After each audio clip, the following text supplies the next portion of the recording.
Welcome, friends. Now that you've started your Flipgrid account, I'm going to walk you through some of the steps of setting up a grid, setting up your topics, and showing you some of the other cool features that Flipgrid has to offer, like the disco library and some badges and some shorts.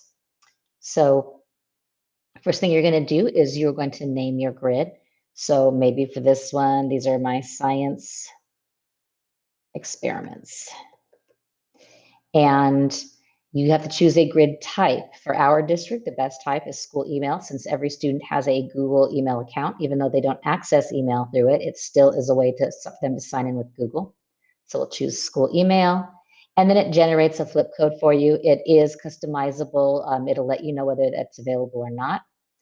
We'll click next as it recognizes the email, and now we can go to our grid. Do you want to point out that you can share this grid directly to Google Classroom? You may or may not want to share the entire grid. You might want to just share a topic at a time, but that's up to you. So I'm going to go to my grid. It automatically generates I'll put this picture out of the way here. It automatically generates a little image. I can edit that. Again, if I see a little pencil, then I know that I can edit the grid. I can also add a co-pilot, which would be another adult helper or co-teacher, or somebody might help me moderate my grid.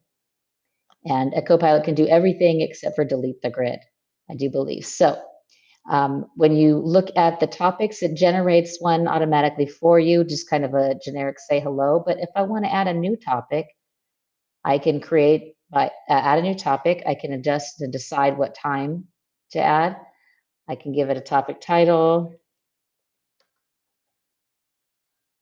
and I can add some directions, questions, how many, something, something, something. I can have a set of directions here. I can include some questions, ideas. I can have a script for a video that I might record from my focus. I can record a video right here. So really quickly, I'm going to show you about recording a video, and the features that come up on recording a video are very similar to what the students would see when they're recording their video. So I'm going to go ahead and click on that. You'll see my options here. I can add filters. I can add text. I can put stickers, and this is really helpful for students because sometimes they don't like to show their face. So I could put a sticker and put that right up over my face just to start off with, and before I hit record. I can also do some drawing. I can use it as a whiteboard or blackboard, and I can put photo stickers in there. I can also take a screenshot or the video, my screen capture, but I'm just going to hit record. And I would give my video presentation like, hey, students, we're going to do this today. I miss you so much. This is lots of fun. Follow these directions, push the green button, and we're off. So if I decide I like it, I click next. And if I like that and it's all good, I hit next again, take a selfie. Oops. Oh, it's a sad selfie. Anyway, take a sad selfie, go next, and then it's going to prepare my video and it'll be ready to show the students. That will be the focus. If I don't like it, which I don't, I'm going to delete that. I could just add a happy little emoji and be done and create the topic. But if you look at the more options, there's also some options to add a topic tip, like remember to speak clearly, sit up straight, smile. I can attach links to it, such as maybe a Google Doc that has my list of questions I want them to respond to, maybe an image because I want them to analyze the image. Could be anything.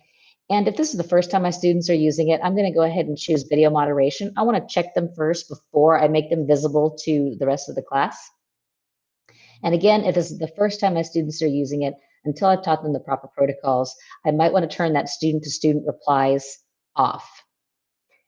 And then I believe that's about it for here. Students can add sticky notes. If I want them to attach anything, maybe I don't want them to attach anything right away. And now I can create my topic. Again, I can copy it. I can send that in an email to another person, or I can share it to Google Classroom. And now I have my topic. So when I look at my grids, I called it science experiments. Here's my topic. This little hand indicates that it is moderated, which means that I will decide whether or not I want it to be, after I've viewed it, whether or not I want it to be visible to the rest of the class. So those are just some features. A couple of other things. The Disco library. Maybe you don't want to try and reinvent the wheel and you want to see what else is out there. By clicking on the Disco library, that takes you to, there's a lot of resources. Learning from Home has some Flipgrid topics that have already been created by others that are great learning activities. And there's some other discovery playlists, also including vocabulary, California State Parks. That's pretty fun. And you can search them by audience. Maybe you're a preschool teacher, middle school, elementary. Maybe you want to get some topics that are family related, different subjects. And then you can straight up type in what you want to search. Maybe I wanted science experiments. So I type in science. And there's all these options that I could choose from that maybe other people like science challenge, elementary grade. It looks a lot of fun. If I like it, and I read the directions, I like what's going on, I can decide, yes, I'm going to put that in my science experiments topic grid. And when I hit add, it's going to take me to that grid so I can adjust anything or tweak it any way I want. If this was a video that another teacher made, I might want to record my own video. Recording time, I can adjust here and so forth to update my topic. So that's one thing you can look at. Another thing that you can do is if you look at your profile, and you go to achievements, here's a list of, this out of the way, here's a list of the different achievements that you might have done, and they kind of light up and they give you downloadable badges, and so you can move through the Flipgrid community, and as you increase your Flipgrid skill, you can take you to your dashboard, which shows you all of your grids, your achievements here, any videos that have been recorded, and then last thing I want to share with you is shorts. And recording a short is like a 10-minute video that you could record and you can just share it with anyone.